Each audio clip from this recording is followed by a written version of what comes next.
Naam, walau sya'allahu laja'alakum ummatan wahidah walakin yudhillu man yasha' wa yahdi man yasha'. Akan tetapi Allah Subhanahu wa taala menyesatkan siapa yang dikehendaki dan Allah Subhanahu wa taala memberi hidayah kepada sesiapa yang dikehendaki. Seorang yang kalau membaca literal pada ayat ini, dia akan berpikir macam mana Allah menyesatkan yang dikehendaki. Kalau orang itu dikehendaki oleh Allah untuk sesat, kenapa dihukum? Kan Allah sendiri yang menyesatkan.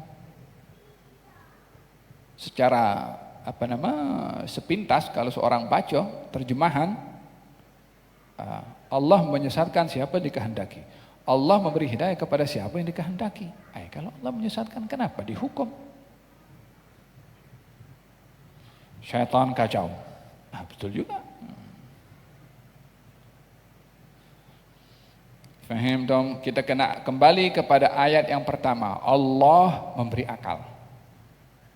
Akal ini berfungsi untuk berfikir yang waras. Tidak mungkin ada orang berakal kemudian naik tingkat 70 di KLCC, kemudian dia akan jatuhkan dirinya daripada situ dan berkeyakinan saya macam Superman. Tak ada orang akal berfikir waras akan berbuat demikian. Secara mudahnya itu berbahaya.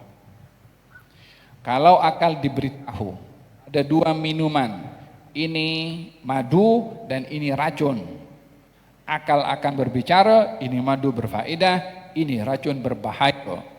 Maka secara mudahnya akal akan mengambil madu dan meninggalkan racun. Seorang driving sudah tahu ini jurang dan ini highway, tentunya dia akan ambil highway kalau akal pikirannya waras, dan tak mungkin dia akan berpikir saya nak masuk jurang untuk sampai ke destinasi. Akal tidak mungkin berpikir yang negatif. Jadi akal diberikan oleh Allah untuk membezakan mana yang baik, mana yang buruk, mana yang bermanfaat, mana yang mudarat.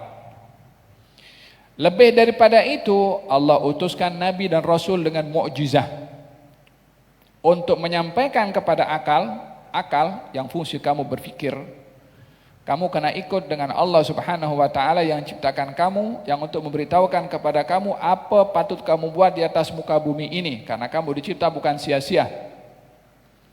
Apa yang boleh memastikan boleh percaya kepada Nabi ini? Kalau kamu Rasul, apa buktinya?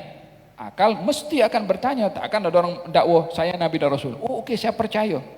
Akal tak boleh begitu. Akal akan tengok dulu buktinya apa. Supaya akal tidak mudah terima apa-apa dakwahan. Kita pun juga sama dalam zaman sekarang ini, jangan mudah menerima pengakuan sesiapa pengaku. Dekat Facebook kamu, saya begini contohnya. Wih betul lah, Anda diberi akal. Apa buktinya? Evidennya apa? Walaupun pada masa yang sama kita tidak boleh mendustakan dakwahan orang, karena mendustakan pun perlu bukti juga. At least paling tidak akal tidak mudah percaya kalau tidak ada bukti. Jadi Nabi ketika diutus dibawakan mukjizah oleh Allah SWT. Mukjizah itu semata-mata untuk membuktikan benarnya Nabi, supaya manusia yang berakal waras menerima, oh ya betul ini Nabi. Faham dong? Jadi Allah beri manusia akal, Allah beri hantarkan Nabi dan Rasul dengan mukjizah, semuanya untuk membimbing akal supaya mematuhi perintah Allah Subhanahu wa taala. Jadi fungsi akal dengan bimbingan wahyu dan Nabi yang diutus untuk mengikuti petunjuk dari Allah Subhanahu wa taala. Jadi kalau Allah sudah hantarkan Nabi dan Rasul, Allah beri akal kepada manusia, manusia masih memilih yang batil, memilih yang sesat, maka dalam hal ini manusia yang memilih untuk dirinya kesesatan, jatuh kehendak Allah kepada dia untuk sesat. Bukan bermula daripada Allah menyesatkan hamba itu. Allah menyesatkan siapa dikehendaki, merujuk bahwasanya Allah menghukum manusia yang memilih sesat untuk jadi sesat. Bukan Allah terus sesatkan hamba itu.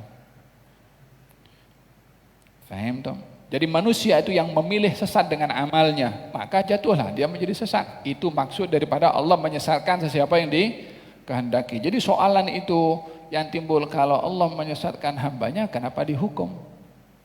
Bagian ayat yang kedua macam mana? Allah juga memberi hidayah. Kalau Allah memberi hidayah kepada siapa dikehendaki, kenapa dimasukkan surga? Akan begitu kan sama. Jadi adil perbandingannya antara yang kondem kepada Allah. Kalau Allah sesatkan hamba, kenapa dihukum? Soalan yang sama juga, kalau Allah memberi hidayah kepada siapa dikehendaki, kenapa dimasukkan surga? Jadi orang itu masuk surga, dihukum oleh Allah masuk surga karena dia beramal soleh, dan sebaliknya orang itu dihukum sesat karena dia memilih untuk melakukan amal yang sesat. Jadi itu maksud Allah menyesatkan siapa yang dikehendaki, dan Allah memberi hidayah kepada siapa yang dikehendaki. Faham dong? Jadi dalam hal ini manusia punya kuasa memilih. Hanya manusia hendaklah bukan bebas memilih, tetapi memastikan resiko pilihan. Bukan hanya bebas memilih, memastikan resiko pilihan. Faham dong? Minum madu dapat faedah kesehatan. Minum racun implikasinya maut. Masuk jurang implikasinya mati. Ambil highway lurus implikasinya sampai ke destinasi. Wahakadha, setiap manusia diberi pilihan, bukan kebebasan memilih itu mutlak, akan tetapi memikirkan resiko pada pilihan. Faham dong? Jadi ayat ini berbicara tentang bagaimana anugerah akal yang diberikan oleh Allah Subhanahu wa taala kepada manusia, yang membezakan manusia itu daripada makhluk-makhluk yang lainnya. Yudhillu man yasha'.